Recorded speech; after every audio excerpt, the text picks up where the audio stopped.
It's your perfume in the breeze.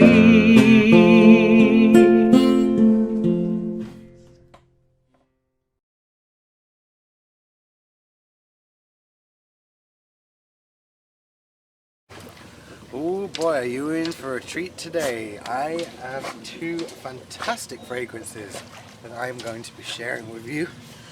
Thank you for joining Boone and I here by the pool. Welcome to Perfume in the Breeze. I have with me today two very similar fragrances that these are just some of the jewels in my collection. I have here Leather Oud by Christian Dior, and I have Mayfair by Boadicea The Victorious. Now, the reason that I am reviewing these fragrances together is because they are so very, very, very similar. It's actually very tricky to tell which one is which. Now, if you like an animalic oud, if you like a deep, like profound, like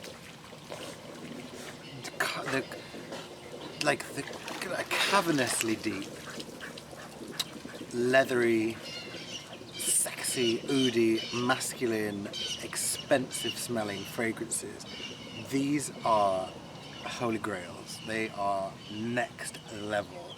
So I understand that they are created in the style of men's fragrance. Many of the men's fragrances from the 1970s. They're very dense, unashamedly masculine. I mean, these fragrances have big hanging balls. Like there's no polite way to say that. So I'm just gonna say it like that. These are. Well, I said it already. This is not a fragrance for a little prissy princess, little girly boy.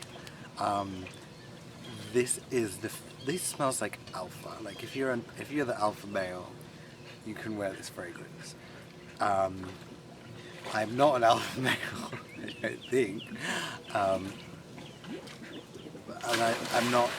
I'm not as prissy a princess as I used to be. So I justify wearing these fragrances, even though they're not necessarily what you would immediately presume to be my taste. I love both of them. Now, the bottle of Leather Oud is a little bit, you see the actual label is a little bit damaged, purely because I use it all the time, and this bottle has traveled, I mean, this has a carbon footprint like a clown shoe. This has been all over the world with me well, it's been all over the world with me, so no wonder the bottle is in. Actually, it still looks good. Actually, looks just kind of aged and quite nice, really. It doesn't look bad at all. I love the stopper on these. Normally, I don't even give two thoughts about a bottle because it's the least important part of the fragrance, but the stopper is lovely. Oh, it smells so good. The stopper is lovely. It's got just enough weight to it, and it clips into place. Can you see that? Like if I were to let it slightly, it would click from a magnet. And alright, so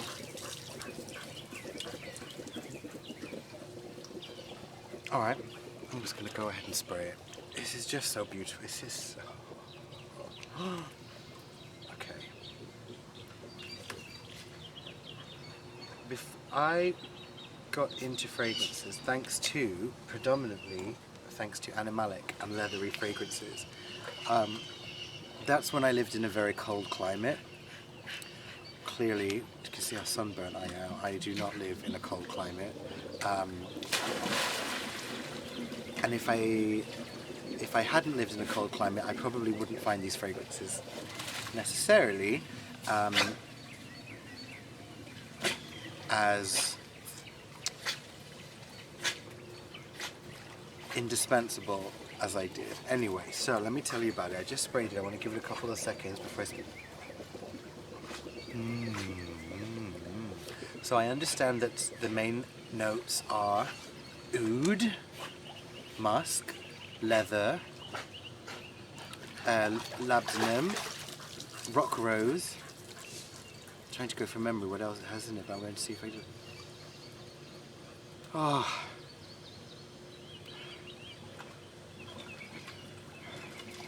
This is the ultimate men's fragrance.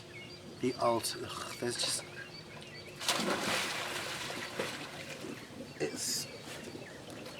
It is the smell of libido, strength, confidence, power.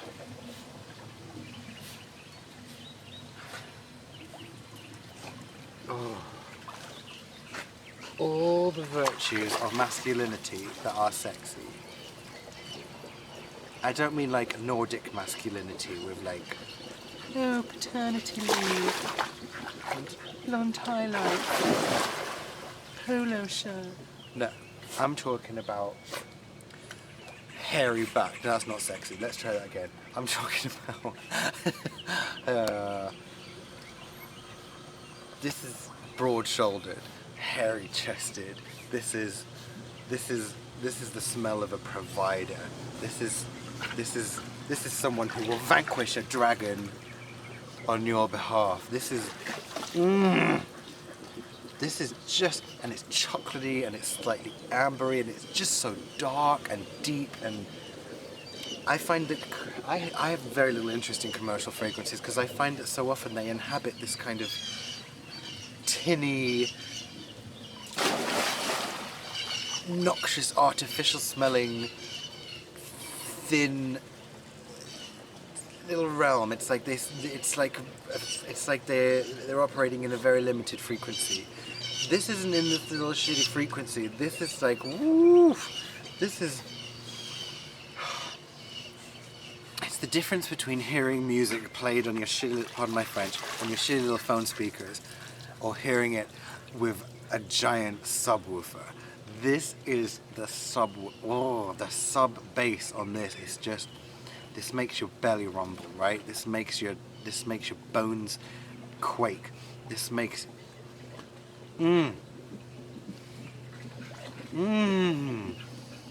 This is, on one hand it's very heavy and dark, but it has also a shot of light in it. I don't know what that's from. If I hazarded a guess, I'm probably wrong. It might be something like a Lily of the Valley Accord that just brings it a little bit up from the depth. You could wear this of a summer's evening. This is a night. If you were to wear this in the summer, this is a nighttime fragrance. And if you were to wear this in the winter, I think I would.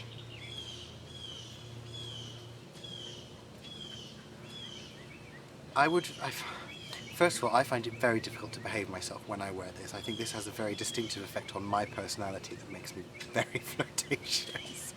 And I think if somebody else was wearing this in my company, I would find it extremely difficult not to flirt with them. I would be blinking a lot. I would be playing with my hair. I can't help myself. Like, it just brings out.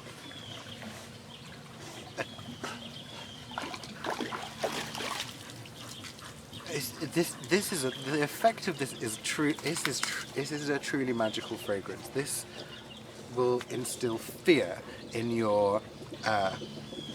This will instill fear in your peers and contemporaries, subservience, and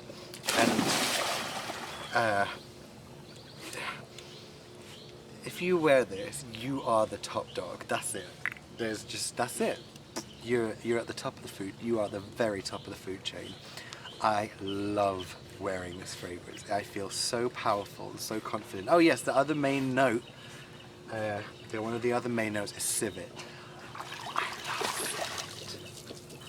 freaking love a civet fragrance. And for a long time, before I got into oud, if a fragrance didn't have civet in it, I just didn't care.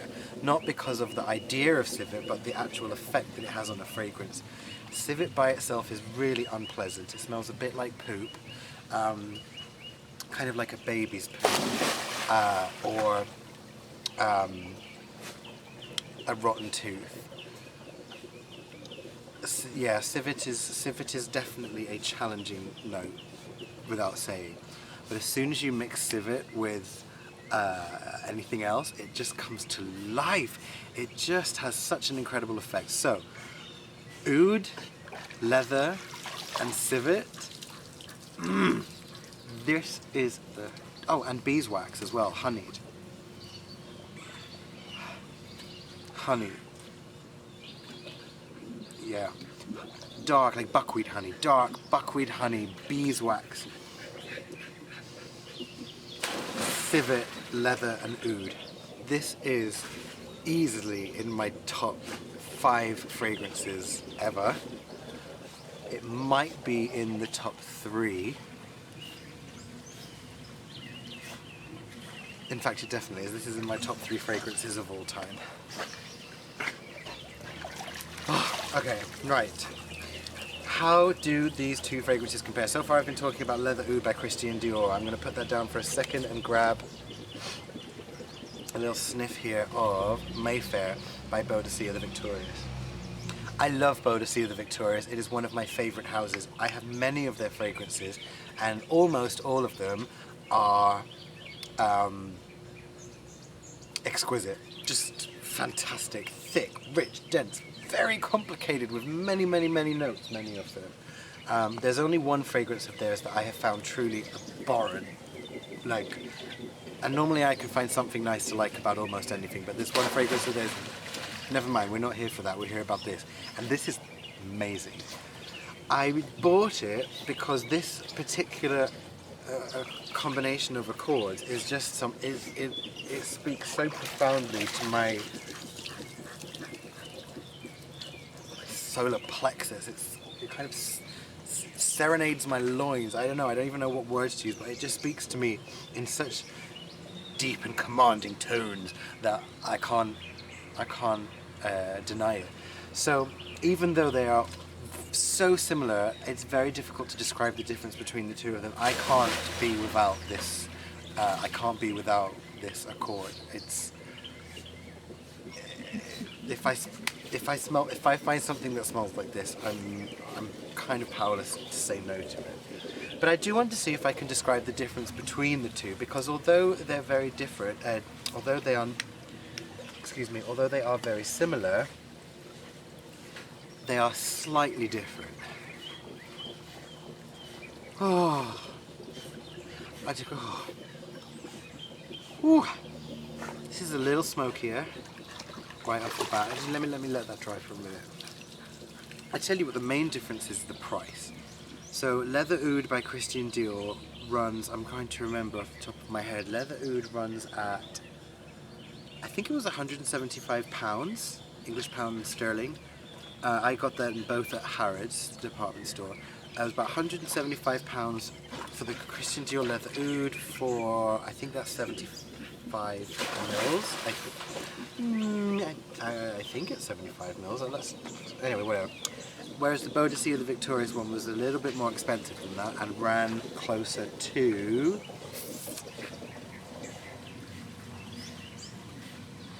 I think it was closer to £300, 300 or £350. That's a lot of money. That is a lot of money to be spending on a fragrance. But, like I said, this is something that I appreciate this one so much. To me, it's worth every penny. And you know what? I'm very good at justifying spending money on perfumes and on absolutely nothing else. I would eat literally beans on toast if it meant I could treat myself to something that I like to smell, which is what it is. Anyway, let's say a fragrance costs you £365. If you wore that fragrance every day, you'd be paying $1 a day to smell good, and I think that's worth it. Anyway, whatever. So I'm going to give this a little smell. Let's talk about it some.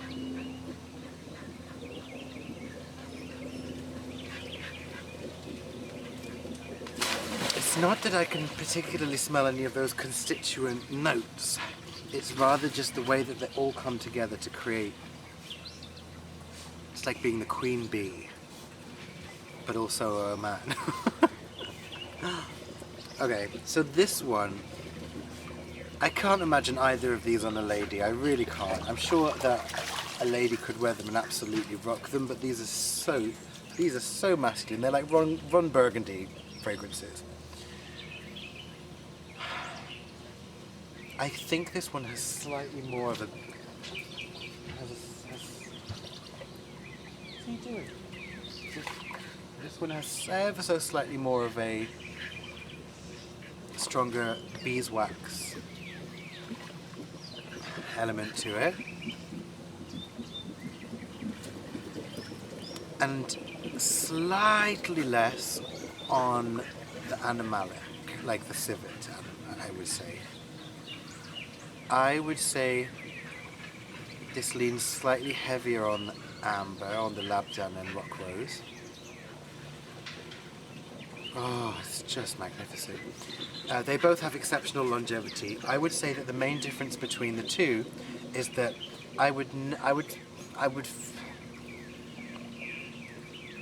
Leather Oud is quite difficult to wear in the morning. If you get up first thing in the morning, you don't really want to smell like that.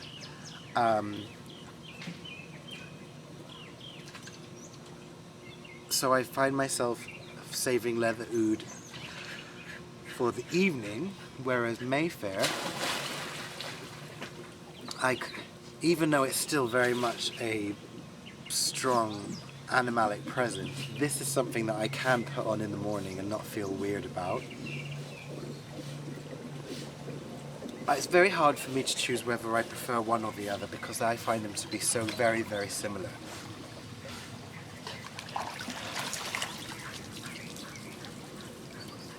I think Mayfair might even, well, ask me tomorrow, I'm going to say something different, but right now, I think Mayfair even beats Leather Oud by just a hair. I don't know if that justifies the difference in price. No, it doesn't quite justify the difference in price. These, as far as I'm concerned, these are both masterpieces. Do you need them both? No. Unless this is unless like me, this is the accord that is what gets you excited. If this is your confidence in a bottle, then hell, get both. I mean, it's your money, do what you want. But if you have one, you're not missing out by not having the other.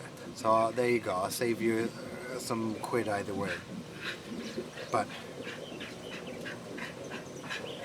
if you want to smell, if you want everyone to know that you're top dog and that you're a fantastic lover, this will do the trick. So, I work a little for Zhivago Fragrances. We don't have. This is quite different from what we offer. Zhivago Fragrances, most famous for 24K for women. We were the first company first fragrance house to actually include gold, real gold, genuine gold inside the fragrance itself. And we create fragrances in the spirit of timeless beauty. So if you're looking for something not as challenging as this, but something easy to love, or indeed if you're looking for a gift that you know that you can gift someone and they're going to love it without question, then I have plenty of fragrances I think you'll enjoy. So check out, there's a link down here, and a discount code. Check it out. If you enjoy this fragrance, I want you to leave me a comment because I'd love to know what you think. And if you think this fragrance is rotten, then I'd love to disagree with you. So feel free to leave me a comment, press like, press subscribe, whatever you want to do. I have many fragrances in my collection and I'm going to be sharing them with you over the coming weeks. So thank you for joining me here.